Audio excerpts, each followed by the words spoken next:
Bonjour à tous, bienvenue pour Ici l'Europe sur France 24 et Public Sénat. Alors après des élections françaises qui n'ont pas porté le Rassemblement national au pouvoir, l'Europe est toujours très tournée vers ce pays clé de la construction européenne. Alors cette semaine, nous avons le plaisir d'accueillir dans nos studios parisiens la Française qui a porté la campagne des élections européennes pour la majorité présidentielle. Valérie Ayé, bonjour. Bonjour. Je précise d'ailleurs que vous avez été reconduite à la tête du fameux groupe Renew au Parlement européen. C'est un groupe pivot centriste qui est tombé de 103 à 77 élus. Il a souffert notamment de mauvais résultats électoraux dans plusieurs pays. On pense bien sûr à la France, où la délégation française est passée de 23 à 13 membres. Mais du coup, Renew recule à la 5e place des forces politiques au Parlement européen, derrière un nouveau groupe d'extrême droite, les Patriotes pour l'Europe, et les eurosceptiques d'ECR. Nous allons parler bien sûr de vote et de rendez-vous à venir pour renouveler les institutions européennes, si vous le voulez bien. Valérie Ayé, commençons par le regard que vous portez aujourd'hui sur la dissolution de l'Assemblée nationale et les résultats obtenus. Bon, d'abord, l'enjeu principal de ces élections et du résultat du 7 juillet, des élections législatives du 7 juillet, c'était de faire barrage à l'extrême droite. Parce qu'il y avait un risque majeur pour le pays que l'extrême droite arrive au pouvoir en France, avec les conséquences qu'on connaît. Moi, on aura probablement l'occasion d'en parler, mais je vois les dégâts causés par l'extrême droite partout en Europe, en Hongrie avec Viktor Orban ou dans d'autres pays, en Pologne avec le PiS. Et donc on avait un enjeu majeur pour notre pays, pour notre République, pour notre engagement européen, à s'assurer que l'extrême droite n'accède pas au pouvoir. Les Français ont entendu. Il y a eu ce sursaut et se sont largement mobilisés pour contrer l'arrivée de l'extrême droite au pouvoir. Ensuite, tout reste à faire parce que l'opération de clarification qu'a voulu le président français Emmanuel Macron, effectivement, en dissolvant l'Assemblée nationale, c'est pas très clair, le paysage français. La réalité, aujourd'hui, on le voit, c'est qu'aucun bloc n'a la majorité aujourd'hui à l'Assemblée nationale et donc tout reste à faire. Et moi, j'appelle toutes les forces républicaines, démocratiques, pro-européennes à se mettre autour de la table et à travailler sur un programme commun, par-delà leurs divisions, par-delà leurs divergences, par-delà leurs différences dans l'intérêt du pays. C'est absolument nécessaire et moi, je voudrais qu'on se saisisse de cette situation politique qui est grave, effectivement, mais pour aussi renouveler nos pratiques parlementaires et nos pratiques démocratiques en France, faire des coalitions. C'est quelque chose qu'on ne connaît pas du tout en France. C'est extrêmement éloigné de la culture politique française. Or, c'est ce qu'on fait tous les jours au Parlement européen. Mais avec un Premier ministre qui émanerait de votre groupe centriste ou qui émanerait finalement du nouveau Front populaire ? Alors moi, je laisse les députés à l'Assemblée nationale mener les négociations qui doivent être menées. La question, c'est surtout, à mon avis, quel est le programme politique qui peut être partagé à la droite modérée, au bloc central, en passant par les socialistes, les Verts et pourquoi pas les communistes, c'est-à-dire ceux qui sont pro-européens assumés, qui sont démocrates, qui sont républicains et qui se diront on se met autour de la table dans l'intérêt du pays. On entend que vous excluez LFI. On entend que vous excluez LFI. Je le redis, il y avait un enjeu, c'était d'empêcher l'accès au pouvoir de l'extrême droite. Ensuite, c'est comment on se met autour de la table en se disant on est des gens raisonnables, on pense à l'intérêt du pays et on travaille ensemble dans un moment très particulier pour le pays autour de coalitions, ce qui est inédit dans l'histoire politique française. C'est vrai. Est-ce que cette France du coup de coalition un peu ingouvernable parce qu'on ne sait pas le faire, est affaiblie durablement sur la scène européenne. Dans les institutions, par exemple, sa présence risque de recouler avec un gouvernement minoritaire ? Alors, l'influence de la France, elle se joue à 3 niveaux. D'abord, le Parlement européen. Et c'était important pour nous, et notamment pour les Français, de préserver la présidence du groupe Renew, parce que vous l'avez dit, nous sommes le groupe centriste, central. Aucune majorité ne peut se faire sans nous. Et c'est important. Donc, on a une influence française qui est importante dans ce groupe en particulier. Il y a l'engagement du président de la République. Et Emmanuel Macron, il est vu indépendamment de la situation politique française nationale. Il est vu partout en Europe par les pro-européens comme le leader européen, le seul à avoir une vision du projet européen. Même maintenant. Et puis, il y a... Mais bien sûr. Regardez un petit peu le programme de travail et la législature qui vient de se passer entre 2019 et 2024. Il était largement inspiré, ce qu'on a fait a été largement inspiré du discours de la Sorbonne de 2017. Ensuite, là, les discussions qu'on a en ce moment, Ursula von der Leyen, on en parlera aussi, je pense, tout à l'heure, est en campagne pour être de nouveau élue à la tête de la Commission européenne. Il y a beaucoup d'inspiration du discours de la Sorbonne 2 d'Emmanuel Macron. Cette influence, elle est là. Et moi, j'ai mes collègues au Parlement européen, depuis qu'on est revenu, je suis revenue au Parlement européen dès le 10 juin, parce qu'il y avait des négociations à faire. Et mes collègues européens me disent, évidemment, ils sont inquiets de la situation politique française. Mais ils attendent encore beaucoup d'Emmanuel Macron, de la voix qu'il porte et de son leadership. Ensuite, il y a les réunions des ministres des 27. Et évidemment, c'est fondamental que demain, à la table des négociations des ministres de l'Industrie, des ministres de l'Économie et des Finances, des ministres de l'Intérieur, on est des pro-européens pour continuer mais il y a des couacs même dans la coalition pro-européenne allemande, il y a des couacs, vous le savez bien, et des positions qui divergent, qui affaiblissent durablement l'Allemagne. Justement, la cohabitation entre plusieurs groupes est D'où l'importance de travailler ensemble à l'Assemblée nationale et dans le futur gouvernement avec des voix pro-européennes. On peut avoir des différences de sensibilité, mais un engagement européen très fort pour continuer de porter l'influence française. Si vous faites un flashback sur le scrutin précédent, celui du 9 juin, les élections européennes, où l'Élysée vous avait demandé de mener cette fameuse liste majorité présidentielle, un score de 14%, 2 fois moins que le Rassemblement national. Si c'était à refaire, vous accepteriez le job? Vous changeriez quelque chose? Écoutez, moi, j'assume mes responsabilités et quand on me dit qu'on a besoin de moi pour assumer une responsabilité comme celle-ci, je le fais. Je le fais évidemment avec beaucoup de fierté, une immense responsabilité. Évidemment que j'aurais aimé que le score soit meilleur. Évidemment que j'aurais aimé que l'écart avec l'extrême droite soit bien inférieur et que j'aurais même aimé qu'on soit devant. Évidemment, la réalité politique, c'est celle-ci. Il faut en tirer les enseignements, tant au niveau européen qu'au niveau national.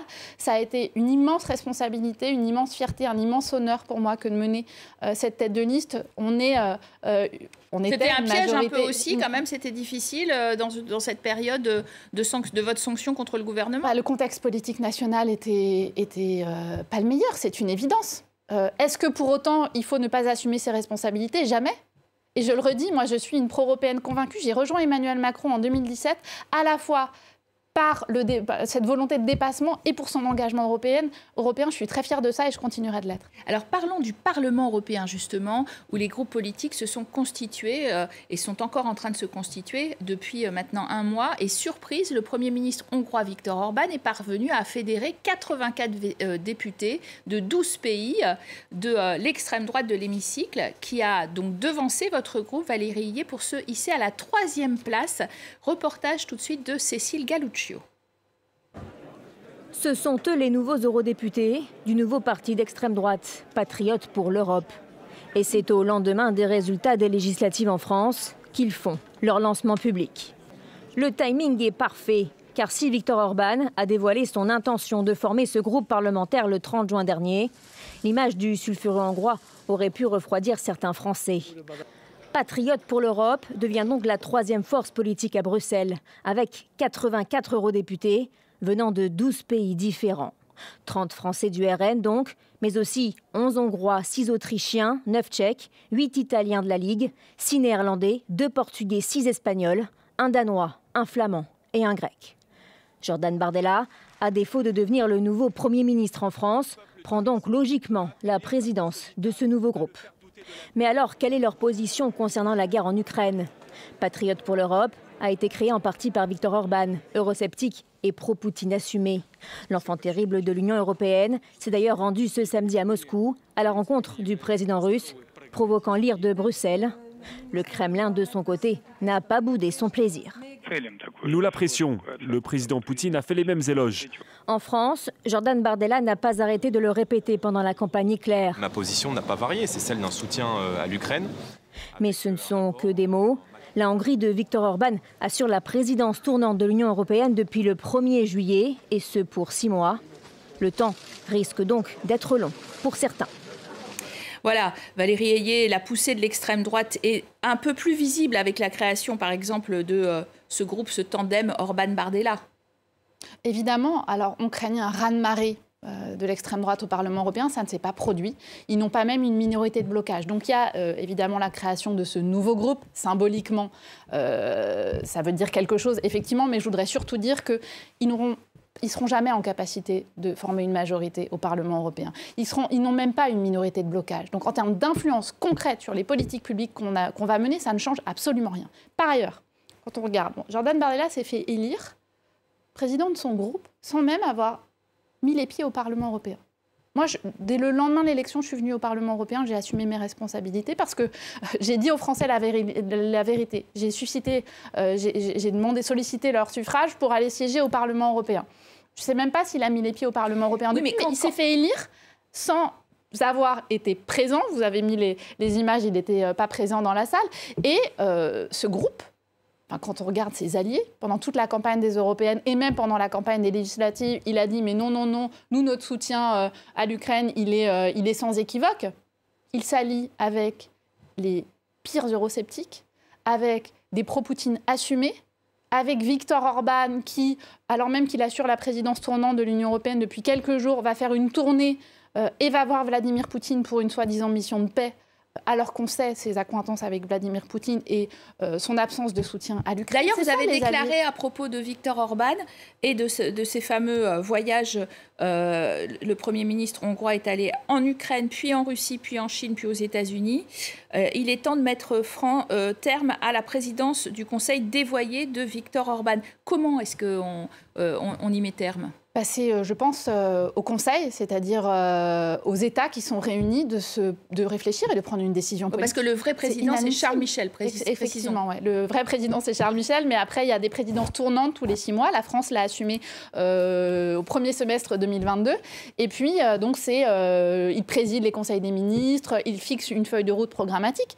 On savait que cette présidence, elle allait être particulière. Au Parlement européen, on avait déjà alerté. J'avais alerté avec mon groupe en disant on ne peut pas laisser Viktor Orban présider cette présidence parce que voilà ce qui se passe dans son propre pays. Il ne respecte pas l'état de droit, il piétine l'état de droit, il y a de la corruption généralisée, la presse n'est plus indépendante, les personnes LGBTI sont menacées. C'est ça la réalité de ce qui se passe et de l'extrême droite en responsabilité.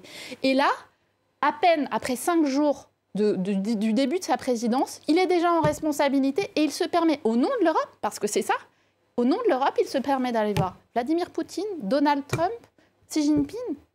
Alors, quel message il porte ? Des messages absolument opposés à la position formelle de l'Union européenne, c'est scandaleux. Du coup, on fait quoi comme mesure de rétorsion dont vous commenciez à parler à l'encontre de Budapest ?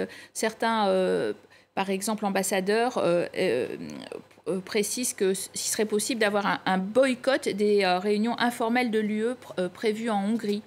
Oui, on peut envisager ça, mais moi je pense d'abord qu'il faut une décision politique des États en disant Viktor Orban, vous ne pouvez pas assumer la présidence de l'Union européenne et on met quelqu'un d'autre à la place.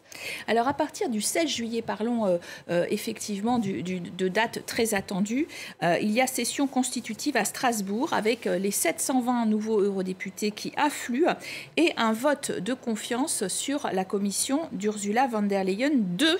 Le 18 juillet, elle a besoin pour sa majorité de son parti, le Parti populaire européen, des socialistes et démocrates, de vous-même. Ça constitue 400 députés donc, sur 720.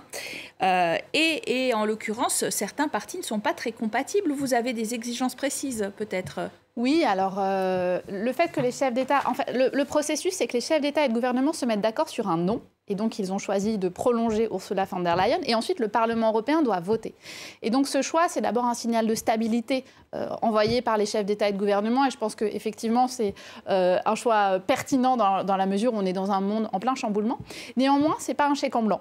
C'est-à-dire qu'on a des demandes qui sont fortes pour pouvoir la soutenir. Vous ne voulez pas, par exemple, qu'elle ait des voix ou qu'elle ait une alliance avec les conservateurs et réformistes de Giorgia Meloni qui sont trop eurosceptiques pour vous, c'est ça ? Alors oui, il y a 2 choses. C'est d'abord aucun lien de près ou de loin avec l'extrême droite, quelle qu'elle soit. On a vu le groupe de Jordan Bardella, Viktor Orban, le FPÖ autrichien qui sont des néo-nazis, etc. Et puis il y a le groupe de Giorgia Meloni dans lequel siège une partie des élus Reconquête, dans lequel siègent les Polonais du PiS qui ont saccagé l'état de droit à l'époque où ils étaient en responsabilité en Pologne. Et je pourrais vous donner plein d'autres exemples. Donc on exige de Ursula von der Leyen qu'elle ne fasse aucun deal, aucune alliance politique avec eux. Donc qu'on soit vraiment sur une coalition, une plateforme de soutien qui soit celle des pro-européens pour continuer de prolonger le projet européen. Mais du coup, il y a un risque sur sa majorité. Hein. C'est pour peu que 10% lui fassent défaut dans chaque groupe, elle passe pas. Elle est passée à 9 voix la dernière fois. Exactement, c'est la raison pour laquelle elle est dans une phase de campagne active. Elle est venue dans chacun des groupes. Je l'ai reçue, moi, avec mes collègues au Parlement européen. On lui a fixé nos priorités politiques parce qu'il y a les responsabilités, il y a les personnes, mais il y a surtout les priorités politiques. Pour nous, c'est est indispensable qu'on avance sur la protection de l'état de droit, sur les enjeux de compétitivité, de réindustrialisation, de défense et de soutien à l'Ukraine. Donc on lui a demandé des engagements forts. Et mais on ne parle plus de pacte vert, on ne veut pas associer les Verts tellement à cette majorité. Nous, parmi les demandes qu'on lui a faites, c'est ne pas détricoter le pacte vert et prolonger pour accompagner socialement le pacte vert. Donc c'est fondamental. On aura un vote qui est jeudi. On verra d'abord effectivement quel programme elle nous présentera jeudi matin. Et puis je crois véritablement qu'il faut qu'on ait une coalition la plus solide possible. Et vous croyez que ça passe ou ça casse? Parce que si ça casse, c'est rebelote, hein, ça repart chez les chefs d'État et elle ne peut plus du tout être désignée. Effectivement, donc je crois qu'on a une responsabilité, je le dis, ce n'est pas un chèque en blanc, mais on a aussi une responsabilité collective à ce qu'on n'ait pas de chaos institutionnel dans les prochains jours. Et pour ça, il faut qu'elle prenne des engagements très fermes vis-à-vis à la fois sur l'absence de deal avec l'extrême droite et aussi sur les priorités politiques. On est dans, en effet, une période très instable avec peut-être d'autres élections qui vont peser sur l'Europe, celle en novembre d'un président de la République aux États-Unis, ça pourrait être Donald Trump. Effectivement, il y a un risque majeur. L'agressivité de Donald Trump, l'absence de soutien à l'Ukraine, le fait qu'on sait que, parfois on a eu des relations tendues avec les États-Unis, on est des partenaires, mais on a parfois des relations tendues. Demain, ce sera encore plus le cas.